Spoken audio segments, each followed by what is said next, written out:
Hello and welcome back again to another episode of This Week in Christian History. And this is the week of October 20th, and we are discussing a pretty important event that happened within the world of Christian history, which is known as the Peace of Westphalia, which actually occurred on October 24th, 1648 is the day that we're focusing on. And we have our guest today is Dr. David Mays, who is a professor of history at Sam Houston State University in Texas. And we're going to enjoy having some conversation with him about what the heck this thing is and why it is we study it and why it might be important to the world of understanding Christian history. So, Dr. Mays, thanks for joining us. We appreciate it.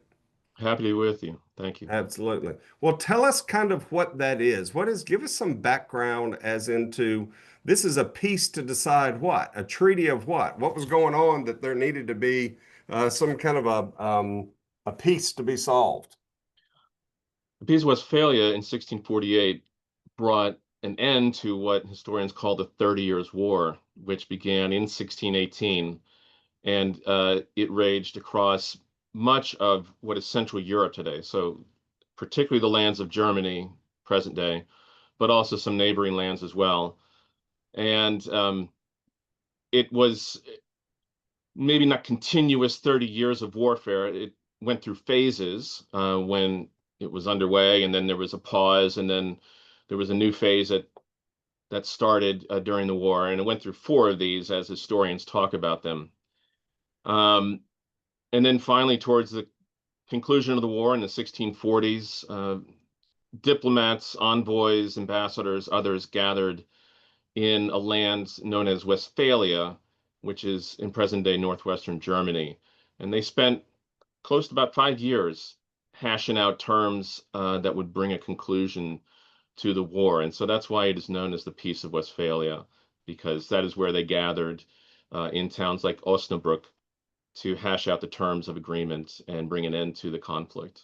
All right. So maybe kind of in the same way that those of us that follow American history, there was the Treaty of Paris, right, at the end of the American Revolution, or there was the, Treaty of Versailles at the end of war. I mean, this is the Treaty of because that's the location, right? I mean, is Yes. really the thing that drives that. Is that right? Yes, that's the location. So who were the sides? Who were the two sides of the ones that, or how many sides were there? There were Right. multiple sides, right? And the Yeah.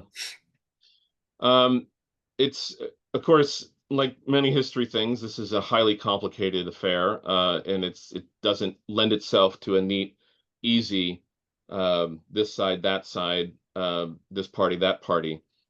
But, in one respect, it was Protestants on one side, Catholics on another, who were fighting, at least during the initial phases of the war. Mhm. Um, so on the one side, you had the Habsburg family and the Holy Roman Empire. They were the family that had been sitting on the throne of the Holy Roman Empire for some time, and they were Catholic. And on the other side, you had Protestants uh, in lands like it started initially in Bohemia, which is in the present-day Czech Republic. There were Protestant nobles, estates, as we call them, who were pressing to be able to practice their religion and even to be able to build churches on lands that they believed they had the right to do so. Hmm. And that's where it initially sparked.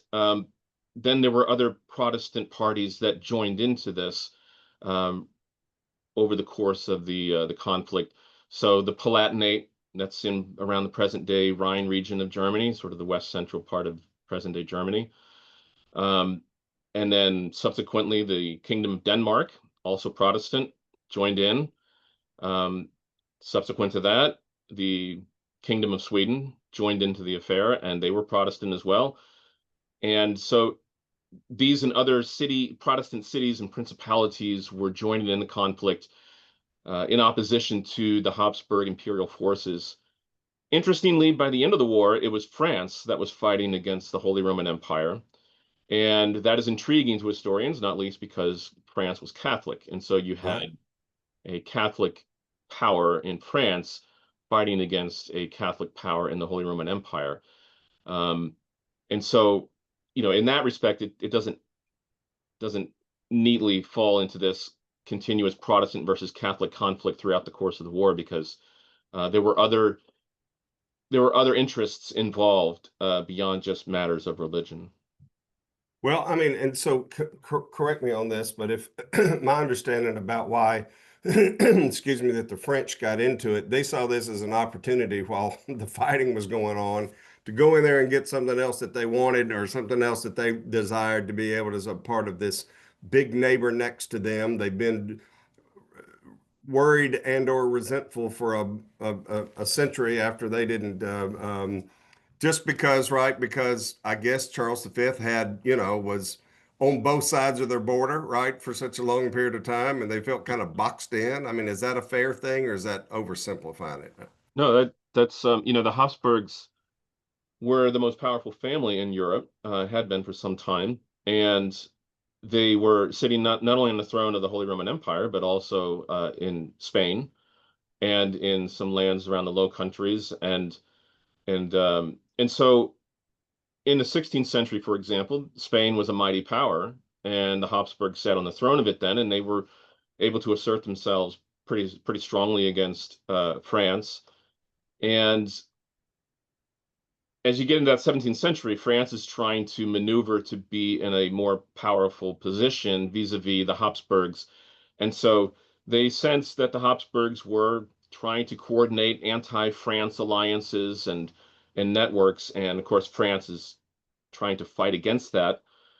And so as the war is underway by the 1630s and so forth, they had decided this is in our interest to work with parties that are fighting against the Habsburgs. And then ultimately, when it came time to them having to step in, because there really wasn't many other parties available, because they've been getting defeated by the Habsburgs over the initial phases of the war, France then enters in directly, and they do so in order to try to neutralize the power of the Habsburgs and rise really as the preeminent power within Europe, which they were largely successful in doing that. So strategically, it paid off for France in the sense that they were not subject to the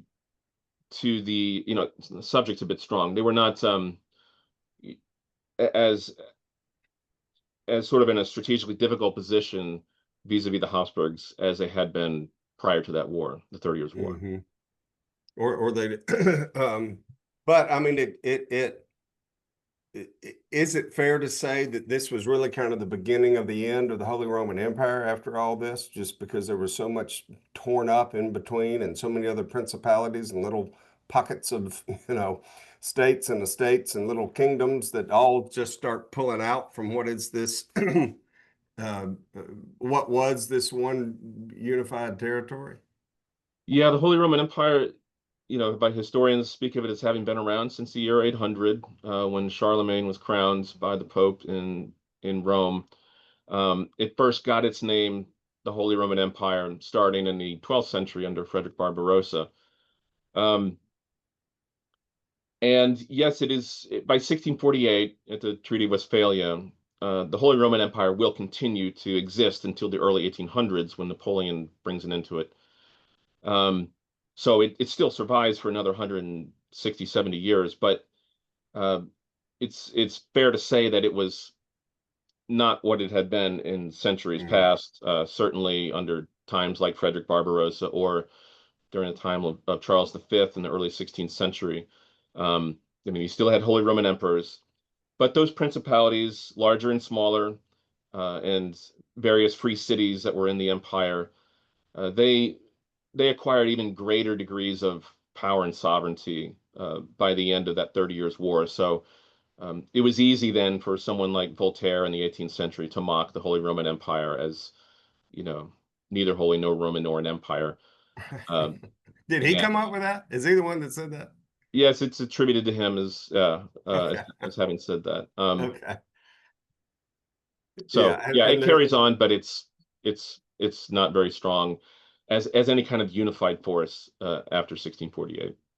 So it's kind of like I've always, anytime that I've taught this or tried to kind of show a word picture of it or be able to see it. Here's a map of the early 1500s, right, of kind of what Europe looked like, and here's a map after the Peace of Westphalia, right, and they're just way more little colors, okay, than there are on this map than there are on the previous to that, right? Just because it all gets, I mean, lines are always moving around anyway. I mean, I think it's a general statement, but you start to have all these little, it's kind of like the first time I remember that I actually looked at a map of Los Angeles and realized Los Angeles is not this one just great big city. It's all these little squirrels and there's little towns all in between them, right? And you can't really, it's kind of the way that ends up, looking at the end. And that's what Yes. the piece was about, right? To figuring Well, out where the lines were. Was that certainly a part of that, or as well as what religion they're going to be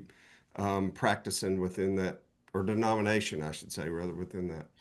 just to clarify a little bit, so these Yes. principalities and these free imperial cities, and I mean free imperial cities, those are cities within the empire which owe allegiance only to the Holy Roman Empire directly. They don't owe any allegiance to any territorial prince that might be neighboring to them. So cities that fit this description would be Nuremberg, Frankfurt, Augsburg, which are the bigger name ones, and there's a number of dozens of smaller name ones which people have not heard of, just in sort of common discourse. Um, but just to say that those free imperial cities and those territories ruled by princes had been around for some time, even in 1500, 1517. They're there, they're present within the Holy Roman Empire. Um, and because the Holy Roman Empire is something of like a universal monarchy with sort of feudal structure, and so those princes are sort of by tradition feudally tied to the Holy Roman Emperor, and they owe various things to him, and then he provides various things for them in return. Um, but it's possible to see maps, right? We come across maps in 1500 or 1517, um, with in history textbooks where the Holy Roman Empire looks like one solid whole because Yeah, the creator of the map and the writer of that book wishes to present the empire to the reader as an empire, as a single whole.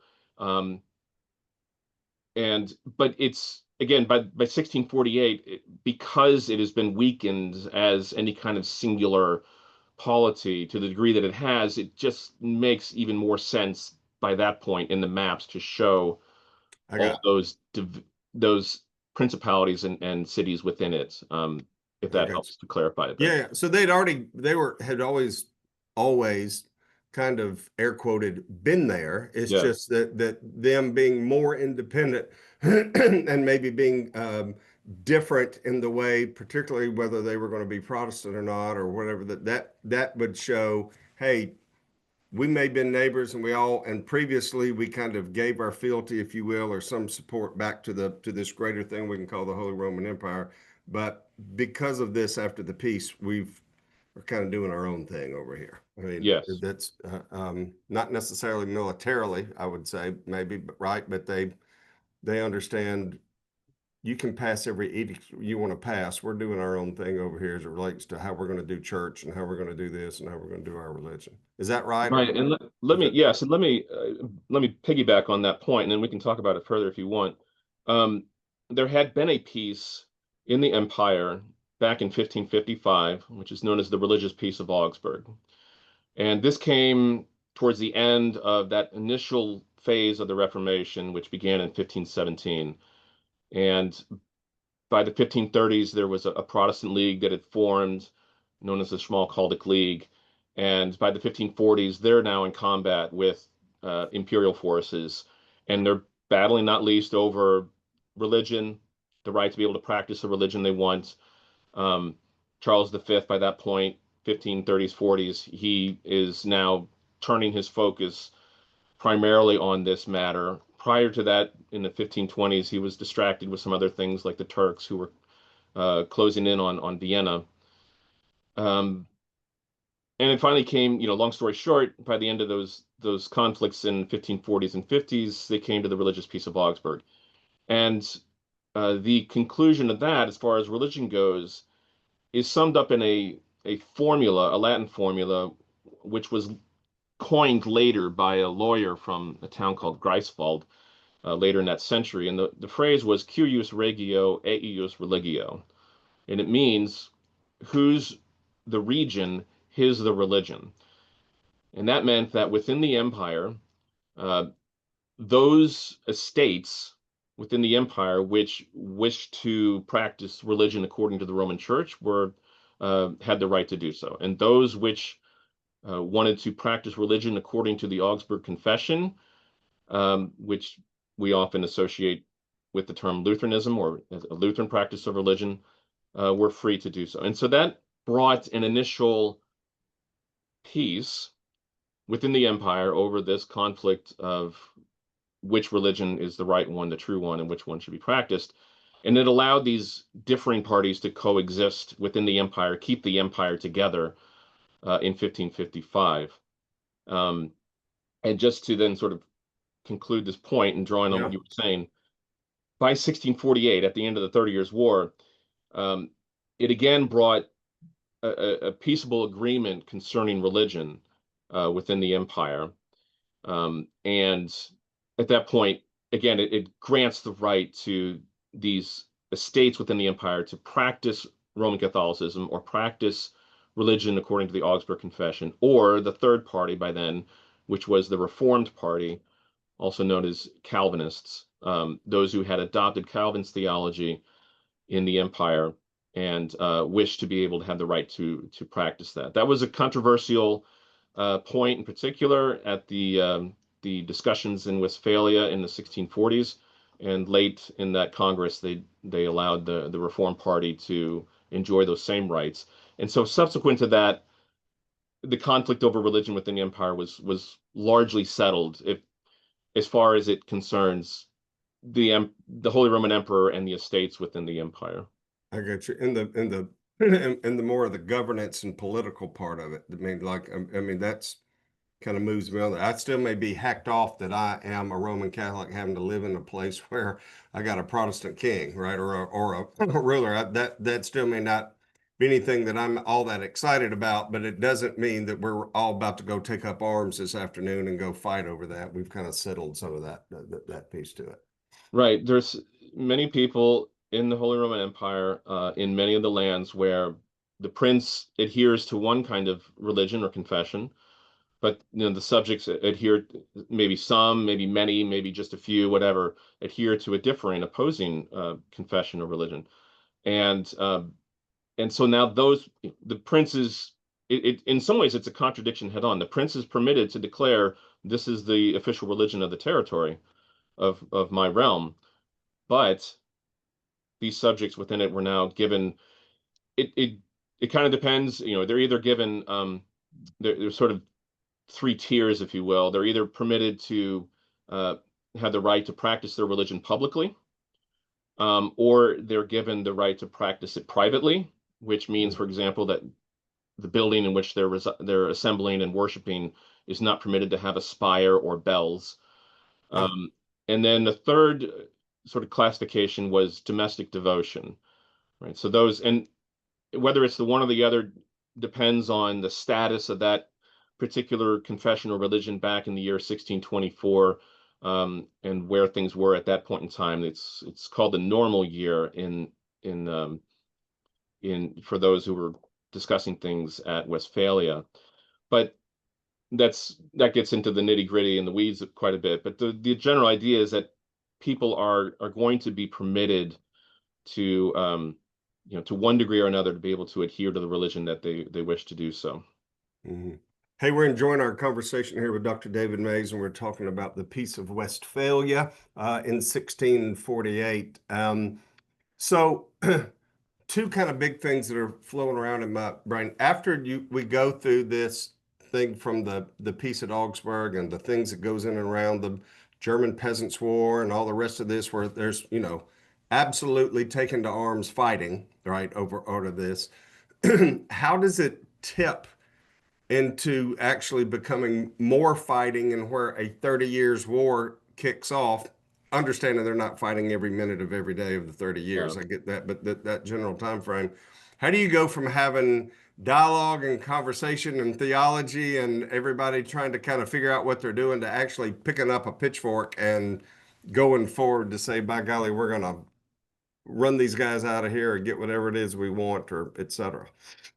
So at that 1555 religious peace of Augsburg, those two main parties, that those that are adhering and aligning with the Roman Church and those that are aligning with the Augsburg Confession, are able to come to that peaceable agreement, allows the empire, allows them to coexist, and allows the empire to continue.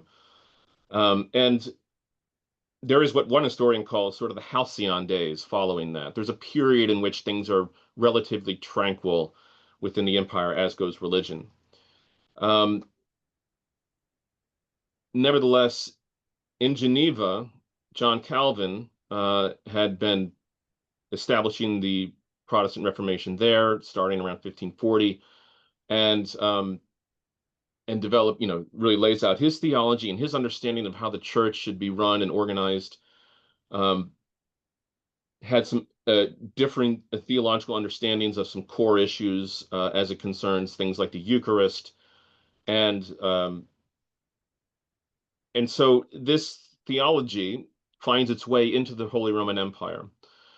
It does so through territories like the Palatinate, for example. Another one is Hessen-Kassel, which is to the north of the Palatinate. And later on, it gets also to Brandenburg, which was, the capital there being Berlin, where the court was, the royal court. And some of these are minor territories and parties. Others are more significant. And in any case, by the 1560s and the 70s, Calvinism is making its presence known in the empire. Mm-hmm. And in the eyes of those who were parties at that Peace of Augsburg in 1555, this is a disruptive element. Those two parties had come to an agreement, and things had been sort of quiet enough for at least a while. But then Calvinism comes in, and that's a disruptive element, and it's growing among adherents, Mm-hmm. including especially a number of middling principalities in the Holy Roman Empire.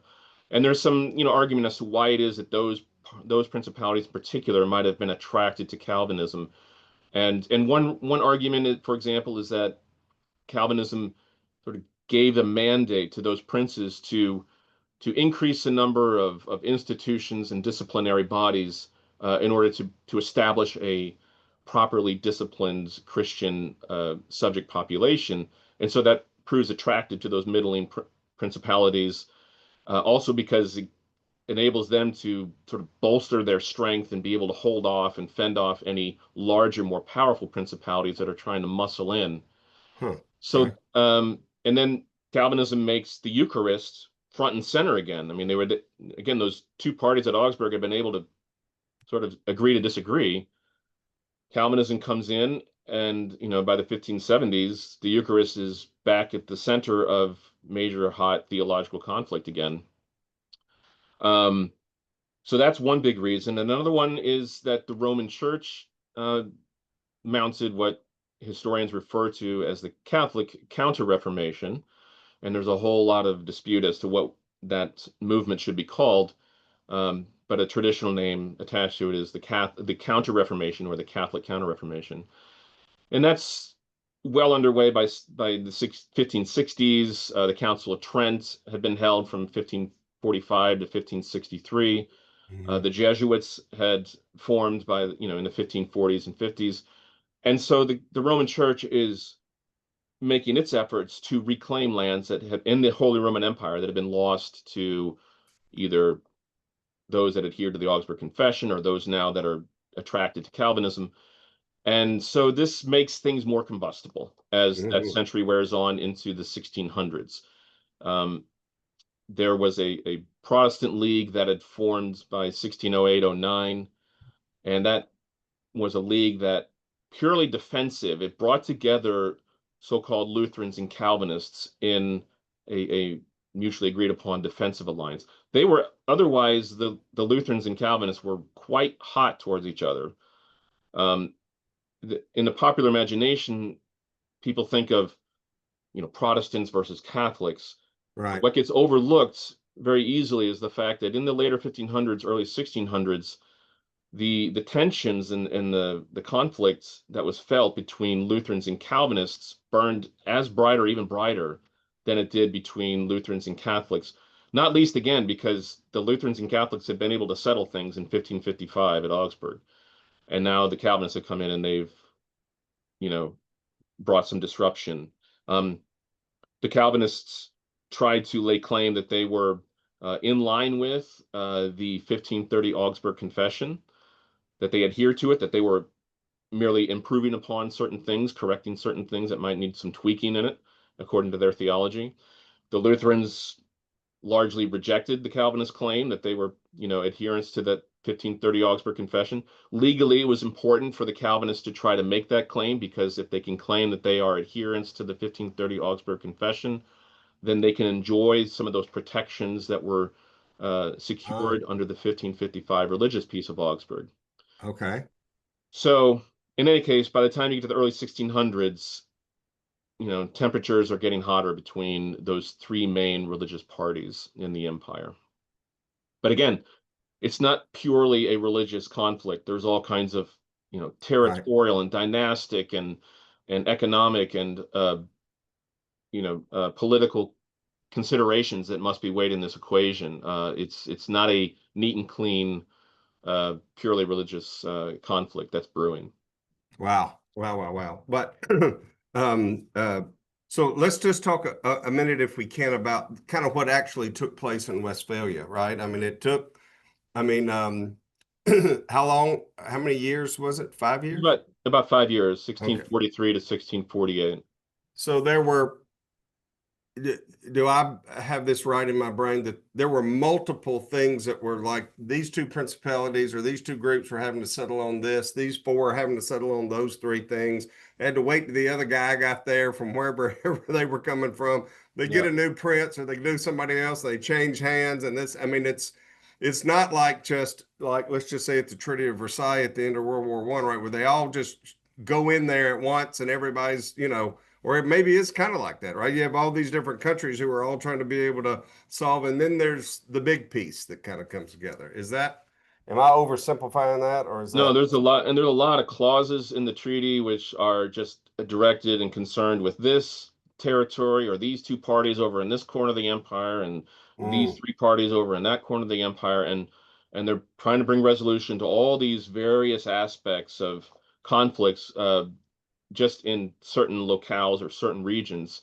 And those all have to get hashed out. It takes time. And yes, I mean, these their parties are having to be sent to this location. I mean, it is relatively central, but we're still in a day and age where travel is comparatively slower than it is today. And yes, there are, certain princes, kings, whatever, they die, and so a new one has to come in, and so that has to be brought into consideration. So, yes, it just takes some time to hash it out. And plus, again, just finally coming to an agreement on such things as the who's going to be able to have claim over this church, or these properties. And you mean church building? You mean actually In some there's a cases, cathedral. That's in our some cathedral. No, cases, it's your cathedral. I mean, in some cases, yes, because it had changed hands over the course of the past century or more, and sometimes multiple times, and so, you know, who's going to have rights over these ecclesiastical properties or those ecclesiastical properties has to be hashed out. And again, what they eventually come to is January 1st, 1624, as a key normal year, as they call it, as the date which is going to designate, if you had rights at that point in time or did not have rights, then that sort of grants you certain rights at this point going forward from 1648 on. That particular date had to be hashed out, and they finally settled on that. So that was a big bone of contention. And then also the so-called the Calvinists, also referred to as Reformed, they're lobbying hard to be included in this peace because they want to have the legal protections and such that come with it, which they didn't exactly have in 1555 because they weren't even really in the empire at that point in time. And so they were able finally to secure that. So It just took some hashing out. And again, we have parties not only from the empire that are involved in this, but you have delegates from the Low Countries, from the Netherlands, and you have delegates from France, and you have delegates from, external parties outside of the empire who are gathering there. And so that's why, in some ways, it's looked back upon as one of the first European-wide peace treaties. It didn't bring every party from Europe to Westphalia, but there were quite a few from across Europe, and so it's often regarded as historic in that sense. I mean, for example, in 1998, as the European Union was, finally really beginning to cohere, they organized a very big commemoration of the Peace of Westphalia because it was the 150th anniversary of it, and the European Union at that time in 1998 wanted to make good use of that 1648 Peace of Westphalia as a way to say our forefathers were able to come to a peaceable agreement, resolve any past conflicts, right, and move forward into a better age is the idea. And so those in 1998 were trying to do something quite similar. They gathered in Westphalia, and they had heads of state, big dignitaries, put out a 3-volume history of the whole thing, translated into half a dozen languages. And they were also in 1998 trying to say, we've had a warring past, not least with 2 world wars in the 20th century. Let's now move forward peaceably as a European Union. So in that sense, it's easy to regard the Peace of Westphalia as something quite historic for Europe. Yeah, interesting. So did it work? Did the Peace of work? Westphalia? Okay, well, there's a 2-part answer to that. There's never an easy answer, quick No, answer in any of this stuff, right? I'm afraid it's not. Right. On the one hand, now at this point, I'm gonna sort of dive into my own particular interpretations and opinions on this matter. Sure. The things I've talked about to this point, I think would draw pretty much consensus agreement from my peers in the field, but I'm going to go ahead and dive a bit into my own thoughts on the Peace of Westphalia. On the one hand, it alleviated disunity and conflict within the empire. These parties came to an agreement. People are able to, the religious matters are settled, and now let's go forward and people can practice the religion as be devoted to the religion they want to. The region that I have researched extensively in the Holy Roman Empire is the lands of Hessen, with Hesse, which is in and around present-day Frankfurt. Which are the Hessians of Trenton, right? And I mean, in the American Revolution, the same. Correct. Those mercenaries. Crew. Yes, those mercenaries who took part in that war came from the region that I've researched for close to, not quite 30 years, but getting close to 30 years now. Wow. Also, adjacent lands to it, Hanau, which is to the east of Frankfurt, and Fulda, which is to the northeast of Frankfurt. So these lands I have researched quite extensively, and I've written 2 books and many articles on the region. And after a lot of wrestling and trying to come to a right understanding of the historical record, I came to a really different conclusion altogether about the Peace of Westphalia and what it did. I researched particularly peasant communities, so the local peasant communities out in these territories. And for them, the Peace of Westphalia was an absolute complete disaster.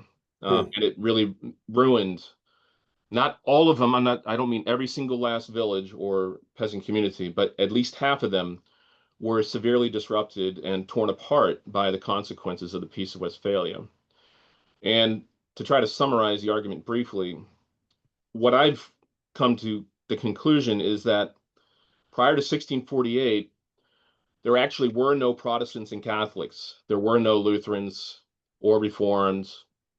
That this habit that we have of calling people by these categorical names is something that these categories, Lutheran, Catholic, and Calvinist, or Reformed, these categories were set in after 1648, and they became naturalized and categorized and codified, and then they were projected back onto the pre-1648 historical record.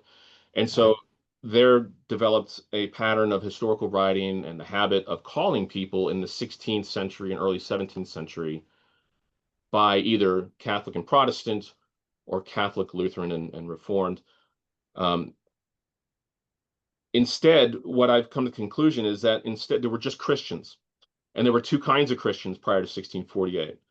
There were differentiated Christians and there were undifferentiated Christians. The differentiated Christians were those who held to, who were aligned with, adhered to a creedal or confessional understanding of religion. So they adhered to the Augsburg Confession, or they adhered in a creedal sense to what the Roman Church said was truth, or they adhered to the theology of a John Calvin. And because they adhered to it, and because they followed a train of thought of this is true, and the other parties hold to a false, damnable religion, they were differentiated from one another. Okay. Again, the habit has been to call them Lutherans, or to call them Catholics, or to call them Reformed. But I myself am now developing the habit of just referring to them as Christians, period, which is what they called themselves, what they understood themselves to be, and that is also the legal classification which they had. There is no legal out in my territories, at least. Now, let me say before I forget to say that I do not make this claim beyond the regions that I've researched. I'm not suggesting that this is true for the rest of the empire. I am simply saying it's true of my region of the empire, these regions that I have researched, and I am putting it there to my peers and colleagues in the field to say, this might be true in other parts of the empire. Can you verify that or not? That kind of thing. So I don't wish to suggest that what I'm saying is somehow the gospel truth, and it has been tested by peers in the field. But meanwhile, there were undifferentiated Christians prior to 1648. And the peasants, who are 90% of the population in a territory like Hesse, they fit this description. They don't operate in a discourse of truth and error. They don't speak words like heresy. And they don't operate with opposed notions of Christian religion. So if the religion being practiced in their parish is the one that adheres to what the Roman Church says, they see that as Christianity. If that is switched out and the Augsburg Confession is installed in their parish, they see that as Christianity, and they continue on practicing religion the same as before and affirming themselves as Christians. If that is switched out and Calvinism, or the Reformed as it's called, is switched in, they see that as Christianity, and they continue to attend church and to undergo baptisms and to bury their dead in the cemetery as Christians. And in this sense, it's undifferentiated.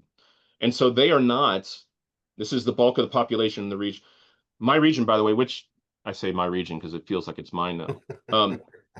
These regions that I've researched were severely harmed by the 30 Years' War. The 30 Years' War was utterly devastating to many parts of the Holy Roman Empire. In some areas, it's 30, 50, even 70, even as high as like 90% population losses. Wow. So I researched villages where the population in 1618 was 200 villagers, and by the end of the war, it's down to 10. Wow. And maybe those 10 are, 3 orphans, 2 old people who are hobbled, and whatever. And so it takes over a century to recover from that. But the irony is that even though the peasants bear the brunt of so much of this war with raiding parties, and their goods are stolen, and their churches are raided, and their bells are melted down, and so many people die. I mean, you look at the parish registers, and you look at a year like 1624, and it's just catastrophic. There's deaths all over the place from people being buried and the records being made of that. The irony is that the peasants themselves were not participants or contributors to this religious conflict that was raging in the Holy Roman Empire. It was largely at the ranks of royals and of theologians and of nobles, and in urban settings, people who were well educated and knew this theology and got in a sense, adopted this discourse of true and false and were pulled into this opposed notions of religion. But it may not surprise someone to hear that peasants who are engaged heavily in agriculture and pastoral activities and gardening and trying to make sure that their barns don't go up in flames and that their fields aren't flooded, and they are unconcerned with these theological squabbles and debates, and they don't identify as Catholic or Lutheran or Reformed. They are Christians in the same way also that the princes and the urban people are Christians as well. It's just the difference is that one is differentiated and the others are undifferentiated. So what does that mean then about the Peace of Westphalia? What I noticed in researching records after 1648 is that these terms, Lutheran, Catholic, and Reformed, which are floating around the empire prior to 1648, I'm going to say this before I forget it. We call the people who adhere to the Roman Church Catholics. But what gets overlooked is the fact that the so-called Lutherans also laid claim to that term Catholic for themselves. It's a holy term. It's a sacred term. And they don't want to lose it to the Roman Church, right? So you see these theological squabbles in print between theologians across the empire and even across Europe of so-called Lutherans invoking the term Catholic for themselves and trying to deny it to the Roman Church. You see them also invoking the term Reformed because they don't wish for the so-called Calvinists to get that term. They don't wish for the Roman Church to get that term. They try to lay claim to the terms of apostolic, to evangelical, because these are all sacred terms. And these three main parties are all doing this, right? The Reformed are also trying to lay claim to the term Catholic, and they're trying to lay claim to the term apostolic and evangelical. And the Roman Church, the adherents of the Roman Church, are also trying to lay claim exclusively to the term Catholic and to the term Reformed and apostolic and evangelical, because evangelical is a sacred term since the days of the New Testament. So that's the state of things prior to 1648. These terms are floating around. They're being either claimed by all parties, or the so-called Lutherans, in fact, aren't keen on being labeled with this term Lutheran. They don't really actually want that term applied to them. It was a slur. It was a pejorative in the 16th century to be called a Lutheran in so many circles, because the adherents of the Roman Church slapped that label on them in order to discredit them and so the term Lutheran, for example, does not appear in the Peace of Westphalia. The Augsburg Confession appears, but the term Lutheran does not. Okay, so what happens after 1648 is that because these competing parties are no longer able to lay exclusive claim to these sacred terms, the terms Lutheran, Reformed, and Catholic now become naturalized and classified or categorized and codified into law. And it is now, they become denominations. So, in the documents, I mean, they're in the, you can see them laid out in there.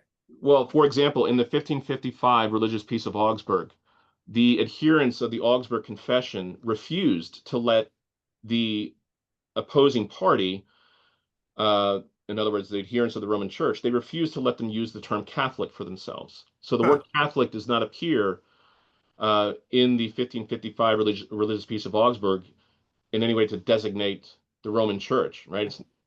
Right. But in the 1648 Peace of Westphalia, it is now permitted for the Roman Church, adherents of that religion, to use the term Catholic for themselves. In other words, it's like the so-called Lutherans and the so-called Reformed are now officially, legally permitting the other party to go ahead and call itself Catholic. And there's a clause in the Peace of Westphalia which recognizes the so-called, air quotes, so-called Reformed, right? Okay. So now the Calvinists are going to officially be called Reformed. They had a bit of an upper hand on that term prior to 1648, but now it's going into law. It's going to be codified and go into law. And as far as the term Lutheran, that becomes kind of de facto the denominational designator that's going to be applied to those that adhere to that religion. And so these are now denominational names. And it is inevitable and it's unavoidable for urban people and also the peasants that I research. It's unavoidable for them to be denominationally designated as one of these three: Catholic, Lutheran, or Reformed. And so think about that at the local level, right? And prior to 1648, everybody is a Christian. It's the only legal status you're permitted to have.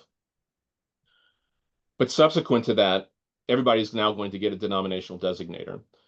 If everybody in your village is designated as a Lutheran and no one else moves in who's a Catholic or a Reformed or whatever, then you just carry on in a unified way as you did before 1648. The same is true of those who live in now Catholic denominated parishes and parishioners. If they all stay Catholic and there's not enough Lutherans or Reforms to form a significant enough corpus, then they get to enjoy that unity going forward. And so half of my villages enjoy that ongoing unity and homogeneity, but the other half, it happens over the course of time, especially by the 1680s, 90s, and into the 1700s, that there is, say, a Lutheran community, but now enough Reformed have come in, and they want to be able to practice their religion, and they want to have access to the cemetery, and they want to have their kids be schooled. And what happens also when you start having intermarriages? A Lutheran father and a Reformed mother, for example. And what are the children going to be baptized in? And what are they going to be catechized in and confirmed in? And all of this has to be hashed out legally through the church and the state. Laws are drawn up, for example, that if it's a son, he's going to go in the faith of the father. If it's a daughter, she's going to be in the faith and the confession of the mother, the denomination of the mother. You have a lot of angst and anguish over, if you're a minority community in a given village, which is very common, one's much greater than the other. Daughters, for example, are hard pressed to want to be able are hard pressed to accept the idea that they might be confirmed in that minority denomination, because it severely jeopardizes their chance of getting married, for example. I mean, wow.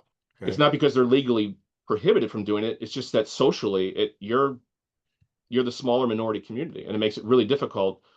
And people are not switching readily. Like in our day and age, people church hop. They'll go from one church to another unthinkingly. It's just kind of whatever their vibe is. Back in this day, you are one, socially, it's just you just don't switch denominations hardly at all. And secondly, you're really bound in a legal sense to whatever denomination you are baptized in or you're confirmed in. And you're also bound in a parish sense. In German, they call this Pfarrzwang. It means that you're bound in a parish sense to be ministered to by so-and-so minister, right? So you don't have that freedom and that mobility to just kind of go where you want to go. This is divisive. This is it's highly contentious, and it was a surprise to me at first, because when I was starting to research this in the late 1990s, because the literature the literature that I've been reading in graduate school spoke continuously about the age of religious wars, right? The wars of religion, as they're called, in the later 1500s, early 1600s. And the 30 Years' War and the Peace of Westphalia is seen as really sort of the end of that almost really a century-long period of religious wars. And so I was fully expecting to see enormous amounts of religious conflict in the 1600s, and then for there to be peace and tranquility after 1648. And instead, in my region and the peasants that I research, it's the complete opposite. They were enjoying a surge in their Christian life, no matter if the church authorities were those that were from Rome or part of the Augsburg Confession or adhered to Calvin's theology. It didn't matter. The peasant communities were enjoying a surge in their Christian life in the later 1500s until the 30 Years' War arrived, 1618. And then you have the Peace of Westphalia, and then you have the naturalization, categorization, codification of these three terms. and it just becomes a matter of whether everybody in your village stays denominated the same way, or whether a second or even a tertiary party emerges. There's even a few communities, usually urban ones, where a third one emerges. So, for example, like in the city of Marburg, which is where Luther and Zwingli had their famous colloquy along with other major reformers in 1529. Right. In that city, there were Reforms and there were Lutherans after 1648. And then by the 1770s, 1790s or so, a Catholic party has established the right to worship in one of the churches there in town. So there you have a tertiary party. So all of which is to say that, in my view, the Peace of Westphalia, certainly for the peasants, certainly in the regions that I've researched, proved to be a tremendous disaster. Wow, wow, wow. I mean, you just there are so many layers to all of this thing, right? And it happens in so many different ways. And as I tell some groups that I visit with, Jesus didn't give the 12 apostles a 3-ring binder and say, this is exactly the way you're going to do it, right? And so how it all kind of ends up, right? I mean, things run a lot easier and cleaner when there's one pope, one spot, and the word's over and the story's done, right?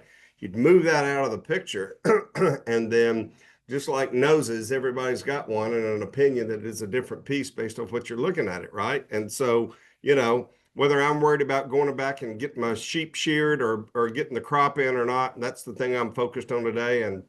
Or no, this is the thing I really need to be focused on today is more about, these theological components of all this stuff. It's a real fascinating time. And so I'm so grateful, and our listeners, I know, are grateful for you to have taken the time today to be able to share with us some insight on things like that. Tell us about your books for anybody who would really like to dig down into it. Where can we find them? They are, you will find them in academic libraries, particularly at larger research institutions. They were published by a publisher which produces very handsome volumes. They are also quite expensive. That's the downside. But the first one was titled Communal Christianity. It came out in 2004. That was my dissertation revised into a book.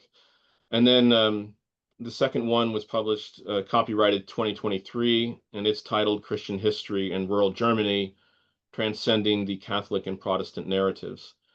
And these we got a preview. What's that? And we got a preview today. Yes, right? yes, you did. And those are available, at least the second one, in an ebook form since we live in that day and age now where that's possible. Sure. So well, we'll put that into the show notes so let people be able to find that if they're interested to be able to do that. So, Dr. David Mays, thank you so much for taking time with us today to learn all about the peace, or maybe not so peace, depending on where you lived, of what was going on in Westphalia in 1648. Thanks again. Thank you.